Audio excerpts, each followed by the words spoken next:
আজকের আলোচনায় আমরা জানব ভারতীয় উপমহাদেশে মুসলিম শাসনের ইতিহাস, যেখানে দিল্লি সুলতানাত, মুঘল সাম্রাজ্য আর বাংলার শাসকদের ভূমিকা আমাদের ইতিহাসকে গড়ে তুলেছিল।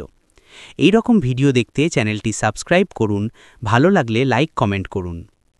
মুসলিম শাসন ভারতে শুরু হয় 1206 সালে কুতুবউদ্দিন আইবকের হাত ধরে। তিনি দিল্লিতে প্রতিষ্ঠা করেন দিল্লি সুলতানাত। এরপর তুর্কি, খিলজি, তুগলক, সাইয়েদ আর লোদি রাজবংশ একের পর এক দিল্লি শাসন করে। এই সময়েই ভারতে ইসলামের প্রভাব বিস্তার শুরু হয়। শুধু যুদ্ধ বা প্রশাসন নয়, সংস্কৃতি, সাহিত্য আর স্থাপত্যকলাও এই শাসকদের অবদান ছিল বিশাল। দিল্লির কুতুব মিনার, আলাউদ্দিন খিলজির নির্মাণ কাজ কিংবা তুগলক যুগের নতুন শহর গড়ার প্রচেষ্টা ছিল তাদের কীর্তির সাক্ষ্য। কিন্তু ভারতীয় ইতিহাসে সবচেয়ে গুরুত্বপূর্ণ অধ্যায় হল মুঘল সাম্রাজ্য। 1526 সালে পানিপথের যুদ্ধে বাবর ইব্রাহিম লোদিকে পরাজিত করে মুঘল সাম্রাজ্যের ভিত্তি স্থাপন করেন। বাবরের পর হুমায়ুন আর তারপরে ইতিহাসে উজ্জ্বল নক্ষত্র সম্রাট আকবর। আকবর শুধু শক্তিশালী সম্রাটই ছিলেন না, তিনি ছিলেন অসাধারণ প্রশাসক। তিনি দ্বীন-ই-ইলাহি নামক এক ধর্মীয় দর্শনের প্রচলন করেছিলেন, যাতে হিন্দু মুসলিম ঐক্যের চেষ্টা দেখা যায়। আকবরের আমলে রাজস্ব ব্যবস্থা সংস্কার হয়, শিল্প, সাহিত্য, সঙ্গীত আর চিত্রকলা নতুন মাত্রা পায়।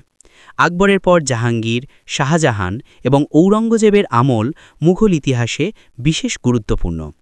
শাহজাহানের শাসনামলে নির্মিত তাজমহল আজও বিশ্বের সপ্তম আশ্চর্যের মধ্যে অন্যতম।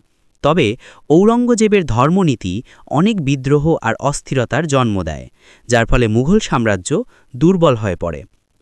1800 শতকের মাঝামাঝি এসে মুঘলরা কেবল দিল্লি অঞ্চলে সীমাবদ্ধ হয়ে যায় এবং শেষ পর্যন্ত ব্রিটিশদের হাতে তাদের পতন ঘটে। এবার আসা যাক বাংলার মুসলিম শাসনের ইতিহাসে।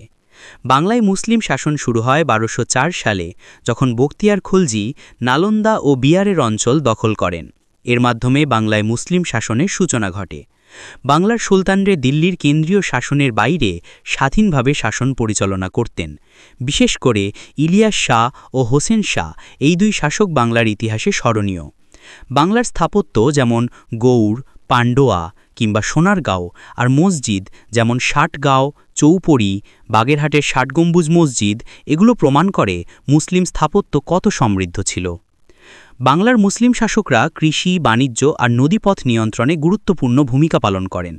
তারা কৃষকদের জমি ব্যবস্থায় পরিবর্তন আনেন, মুদ্রার প্রচলন করেন এবং বাংলার অর্থনীতিকে শক্তিশালী করেন। আবার বাংলার মুসলিম শাসকরা শিল্প, সাহিত্য আর সংস্কৃতির পৃষ্ঠপোষকতা করেছিলেন। মৌলানা লুৎফুল্লাহ, কবি আলাউল প্রমুখ সাহিত্যিক এ সময় বিকশিত হয়েছিলেন। শেষ পর্যায়ে বাংলার স্বাধীন সুলতানদের ক্ষমতা ধীরে ধীরে মুঘলদের অধীনে চলে যায়। 1612 সালে ইসলাম খাঁ বাংলায় মুঘল সুবা হিসেবে দায়িত্ব নেন এবং ঢাকাকে সুবা বাংলার রাজধানী বানান। এরপর বাংলার নবাবরা যেমন আলীবর্দী খাঁ, সিরাজদৌলা, এরা মুঘল কেন্দ্রীয় প্রশাসনের অংশ হলেও বাস্তবে স্বাধীনভাবে শাসন করতেন। কিন্তু 1757 সালের পলাশীর যুদ্ধ বাংলার ইতিহাসে মোড় ঘুরিয়ে দেয়। নবাব সিরাজদৌলার পরাজয়ের মাধ্যমে বাংলায় মুসলিম শাসনের অবসান ঘটে এবং ব্রিটিশ ইস্ট ইন্ডিয়া কোম্পানির শাসন প্রতিষ্ঠিত হয়। সুতরাং দেখা যাচ্ছে দিল্লি সুলতানাত থেকে মুঘল সাম্রাজ্য আর সেখান থেকে বাংলার শাসন, পুরো ভারতীয় উপমহাদেশের মুসলিম শাসন আমাদের ইতিহাসে অমোঘ ছাপ রেখে গেছে। এই সময়েই স্থাপত্য, শিল্প, সাহিত্য, প্রশাসন, এমনকি অর্থনীতি আর সমাজ জীবনে বিশাল পরিবর্তন আসে। আজও যখন আমরা কুতুব মিনার, তাজমহল বা ষাট গম্বুজ মসজিদ দেখি, তখন বুঝতে পারি এই শাসন শুধু রাজনীতি নয়, সংস্কৃতির ইতিহাসেও আমাদের গর্ব।